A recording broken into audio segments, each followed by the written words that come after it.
महाराज, मुझे तो प्रतीत होता है कि इन्हें जीवित रखने का कोई अर्थ ही नहीं है। हाँ महाराज, इन्हें तो मृत्युदंड ही दीजिए महाराज। काम के ना काज के, दुश्मन अनाज के। अब तुम दोनों मरने के लिए तैयार हो जाओ।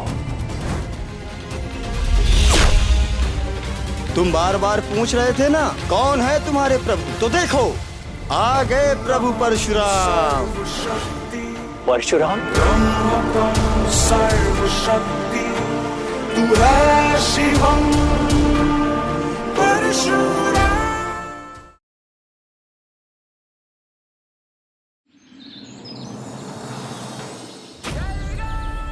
उस राजन से मिलकर उसे उनके वचन का स्मरण कराना है। किंतु ये काकराज और लघुमुखा जी कहाँ हैं? अभी तक लौटे क्यों नहीं? हे वृक्ष, यो अकस्मात हंसने का कारण जान सकता हूं?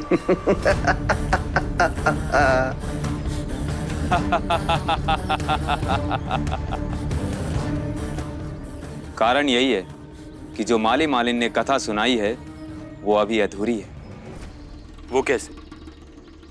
उन्होंने उस अक्षय पात्र को राजा को देकर ब्रह्मा जी से प्राप्त होने वाले वरदान में से आधे भाग की इच्छा तो बता दी, किंतु ये नहीं बताया कि उन दोनों ने उस अक्षय पात्र का कितना दुरुपयोग किया था। दुरुपयोग? हे वृक्ष, मुझे संक्षिप्त में बताओ कि क्या हुआ था। तो सुनिए, ये माली मालिन अक्षय पात्र मिलने से पूर्व हम सभी वृक्षों को अपने पुत्र समान प्रेम किया करते थे, किंतु अब वही सुख के दास बनकर हमारे शत्रु बन गए। अक्षय पात्र ने उन्हें इतना धनवान बना दिया कि उनके मन ही बदल गए।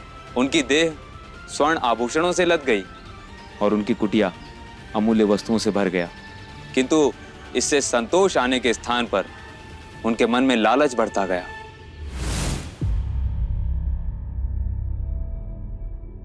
वाह कजरी, बहुत ही स्वादिष्ट खाना बनाया तुमने, सच में। स्वामी, हम कब तक इस कुटिया में यूं ही पड़े रहेंगे? अब ये कुटिया बहुत छोटी लगने लगी है मुझे। हाँ, बस कुछ दिन और इस कुटिया में हमें समय निकालना होगा। उसके पश्चात अवसर देख के हम एक गांव छोड़ देंगे और एक नगरी में विशाल हवेली लेंगे, जहां हम हमारा जीवन व्यतीत करेंगे। तुम चिंता मत करो। फिर हमारे पास केवल सुख ही सुख होगा।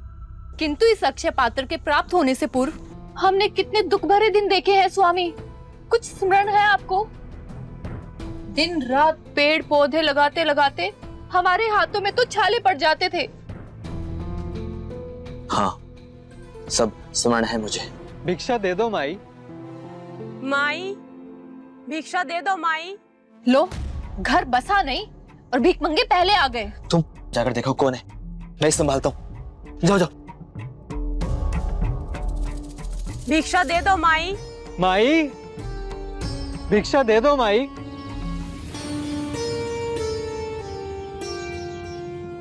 बोलो, क्या है? क्यों गला फाड़े जा रहे हो? 2 दिन से पेट में अन्न का एक भी दाना नहीं गया है माई। 2 मुट्ठी अनाज लाकर शीघ्र ही हमें दे दो। मांग तो ऐसे रहे हो जैसे हमारे यहाँ बोरिया भर भर कर अनाज रखा हो।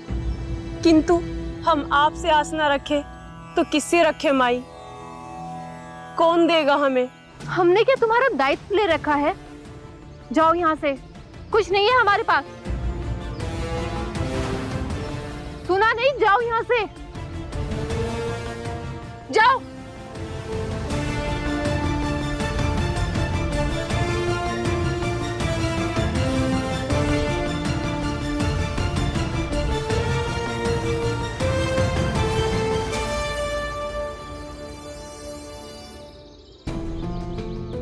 क्या हुआ? गए भिखारी? हाँ, गए तो, किंतु इन भिक्षुकों को देखकर मेरा स्वाद ही बिगड़ गया। चलिए स्वामी, तनिक बाहर भ्रमण कर आते हैं। हाँ चलो।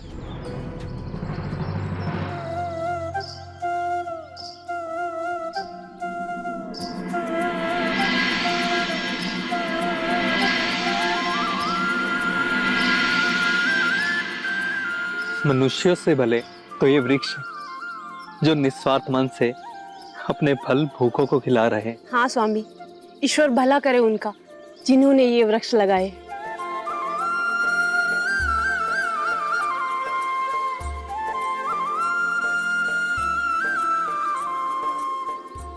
देखो ना कितने बड़े हो गए हमारे ये नन्हे नन्हे वृक्ष, जिनको हम दोनों ने इतने जतन और परिश्रम से लगाए थे। किंतु हमारे इस परिश्रम का हमें क्या लाभ मिला स्वामी? कुछ भी तो नहीं। किंतु अब हमें इन वृक्ष से लाभ उठाना चाहिए। हाँ, पर वो भला कैसे? हम इन वृक्षों के फल को बेचकर बहुत सारा धन कमा सकते हैं स्वामी। हाँ, उचित कहा तुमने। आज तो आनंद आ गया, फल खाकर पेट भी भर गया और छाया में विश्राम भी मिल गया।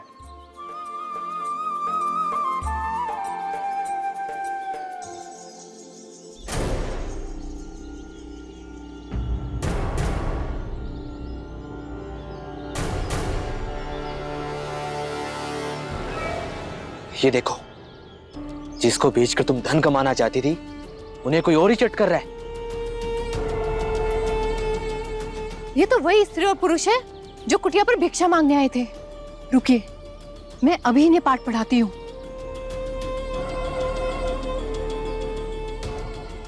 उठ, उठ। दे।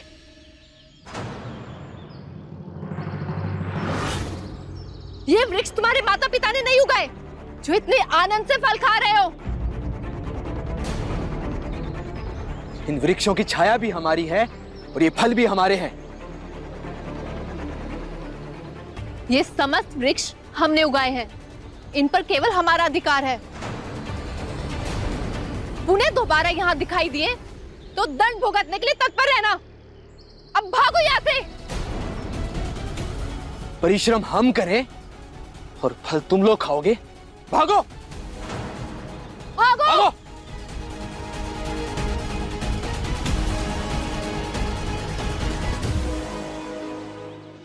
कजरी, जिन वृक्षों पे फल लगते हैं उनका सही है, किंतु जिन पे नहीं लगते उनका क्या करें? उसके लिए भी सोचा है। उन वृक्षों को काटकर हम उसकी काट को बेचेंगे। वाह, विचार तो अच्छा है, किंतु इन्हें काटेगा कौन? अब मुझसे तो परिश्रम होने से रहा।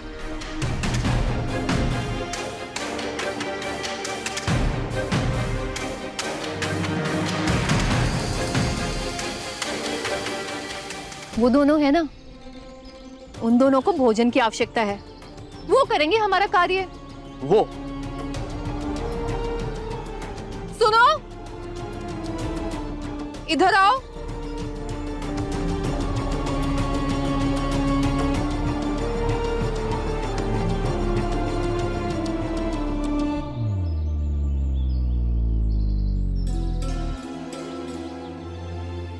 हमें क्षमा कीजिए, अब हम कभी आपके फलों को हाथ नहीं लगाएंगे। कृपया हमें जाने दीजिए।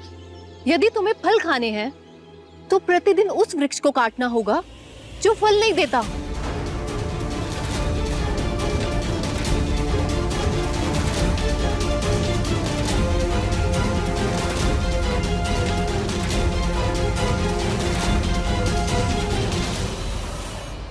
किंतु छाया तो दे रहे हैं, फिर आप इन वृक्षों की हत्या क्यों कराना चाहती हो?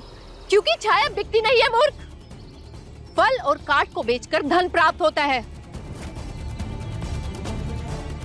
अतः जो वृक्ष फल नहीं देता उसको काटकर उसकी काट को बेचना ही श्रेष्ठ है। मैं तुम्हें कुल्हाड़ी दूंगा, वृक्ष काटना आरंभ करो। इसके बदले मैं तुम्हें धन भी दूंगा और फल भी दूंगा। किंतु हरे वृक्ष काटना तो पाप है। सबसे बड़ा पाप है भूख। अब कार्य आरंभ करो, फिर तुम्हें कभी भूख से बिलखना नहीं पड़ेगा।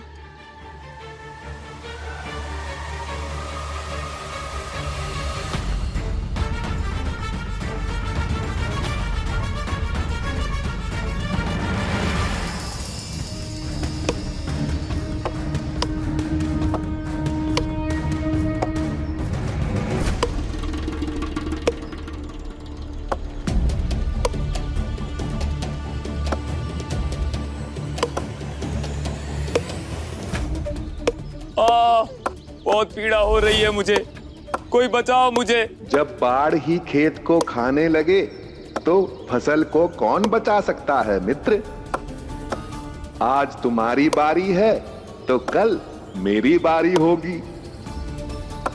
सत्य कह रहे हो, जिसने हमें जन्म दिया वही हमारा हत्यारा बन गया। मित्र, अक्षय पात्र प्राप्त होते ही माली और मालन लालच के जाल में उलझ गए हैं। माली और मालिन के लालच ने हमारी संख्या को अब आधा कर दिया है पति।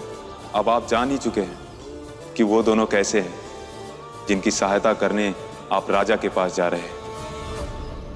आपकी कथा सुन के मेरा मन विचलित हो गया है वृक्ष, किंतु परशुराम आपको वचन देता है कि आज से किसी भी वृक्ष की हत्या नहीं होगी।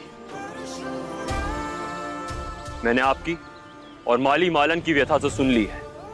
अब जाकर देखता हूं कि उस राजन को क्या कहना है जिन्होंने अक्षय पात्र के बदले मनचाही वस्तु देने का वचन दिया था। आज्ञा दीजिए।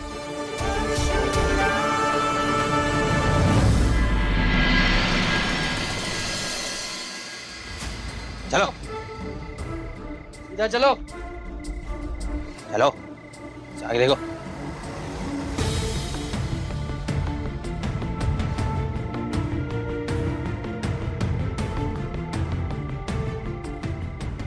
महाराज, ना तो इनकी स्मरण शक्ति लौटी है और ना ही इस वामन के बारे में पता चल पाया है कि ये कौन है।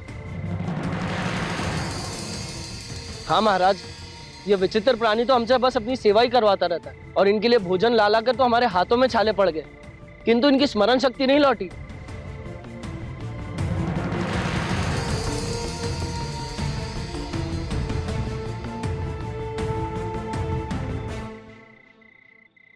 महाराज,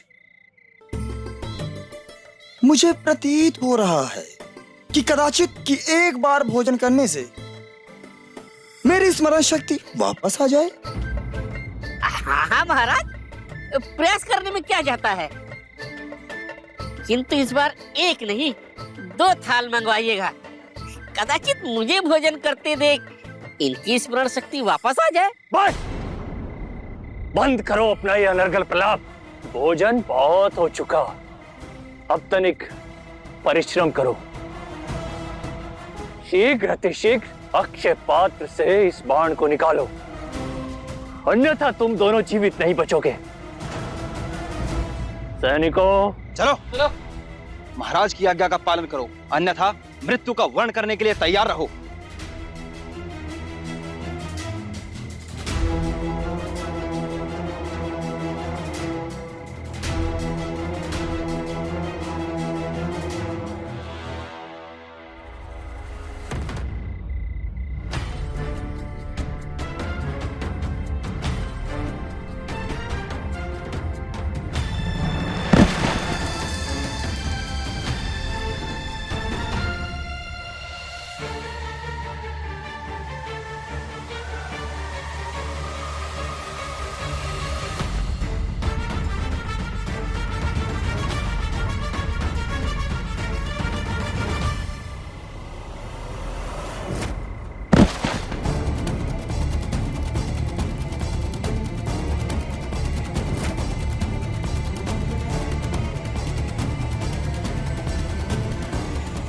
महाराज, मुझे तो प्रतीत होता है कि इन्हें जीवित रखने का कोई अर्थ ही नहीं है।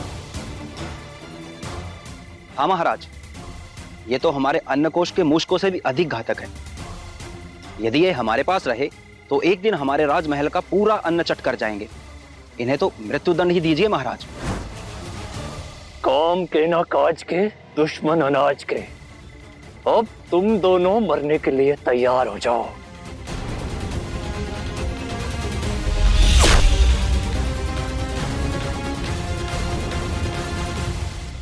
तुम बार बार पूछ रहे थे ना कौन है तुम्हारे प्रभु, तो देखो आ गए प्रभु परशुराम। परशुराम? सर्वशक्ति ब्रह्मकं सर्वशक्ति तू है शिवम परशुराम। मेरे प्रभु आ गए।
मुझे ज्ञात नहीं था कि ये बाण आपने छोड़ा है।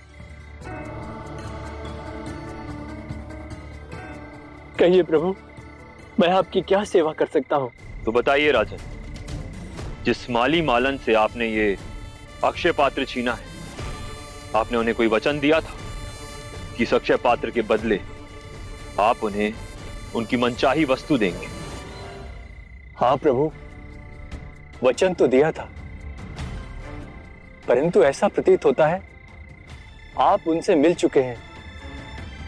कहिए प्रभु, उन्हें क्या चाहिए?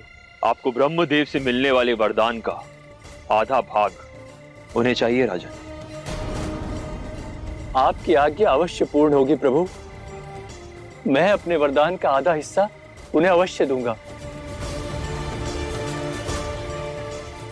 मैं अति प्रसन्न हूं कि आप अपने वचन पे आज भी अडिग हैं, किंतु आश्चर्यचकित भी हूं कि आप जैसे राजा ने बलपूर्वक ये अक्षय पात्र क्यों छीना?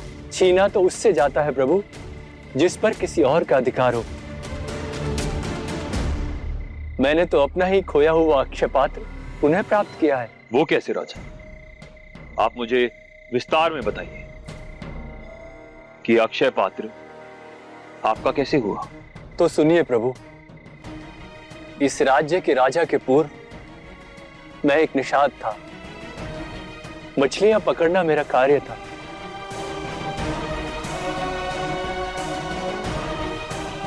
किंतु मेरे एक विचित्र नियम के कारण मेरा परिवार भूख से तड़प रहा था।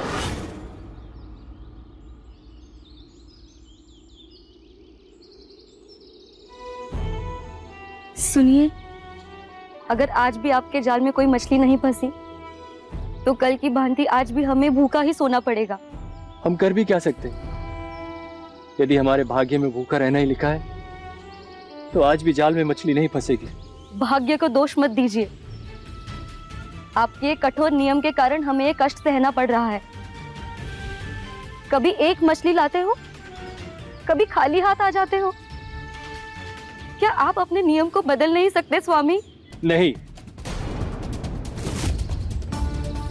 कदापि नहीं। चाहे सूर्य अपने उदित होने की दिशा को बदल सकता है, परंतु मेरा 3 बार नदी में जाल फेंककर मछलियां पकड़ने का नियम कदापि नहीं बदल सकता। सुनिए, अगर आपने अपना ये हट नहीं छोड़ा तो भूख से हमारी मृत्यु निश्चित है। मृत्यु के भय से मैं अपना नियम भंग नहीं कर सकता। स्मरण रहे, 3 बार में हमें जितनी मछलियां प्राप्त होंगी उन्हीं से हमें अपनी भूख मिटानी होगी। 4थी बार ये जाल नदी में मेरी मृत्यु के पश्चात ही उतरेगा, उससे पूर्व नहीं।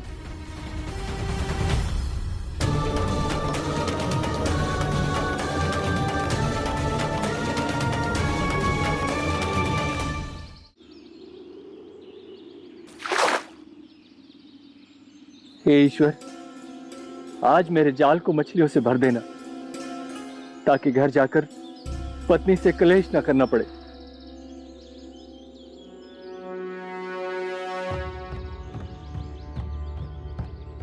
कदाचित ईश्वर ने मेरी सुन ली है। जाल मछलियों से भर गया है, तभी तो खींचने में इतनी शक्ति लग रही है।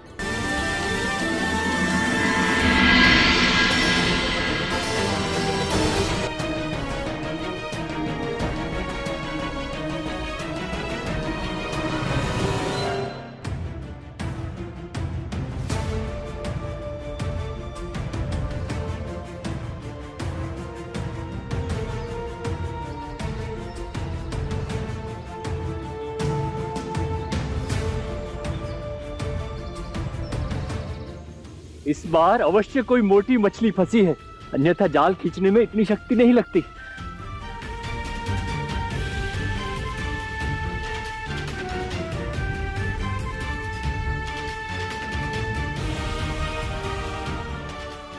ये क्या?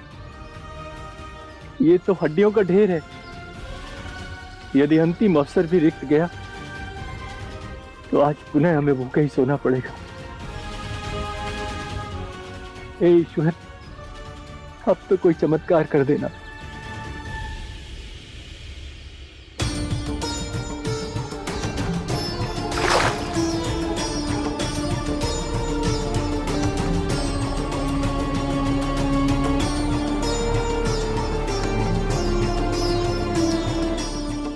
जाल भारी तो लग रहा है, किंतु अभी भी मछलियों की कोई हलचल नहीं लग रही है। अवश्य ही ये मछली नहीं, कोई तीसरी ही वस्तु होगी।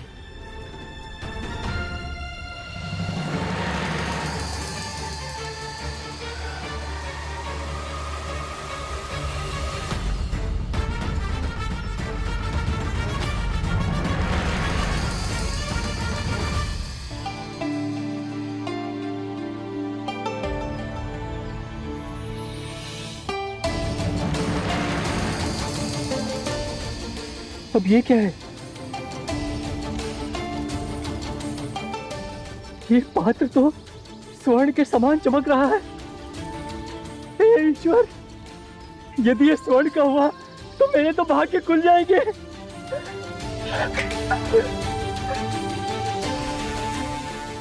इसकी तनिक जांच परख तो कर लूं। यदि स्वर्ण का नहीं हुआ तो पत्नी फिर से घुड़की देगी।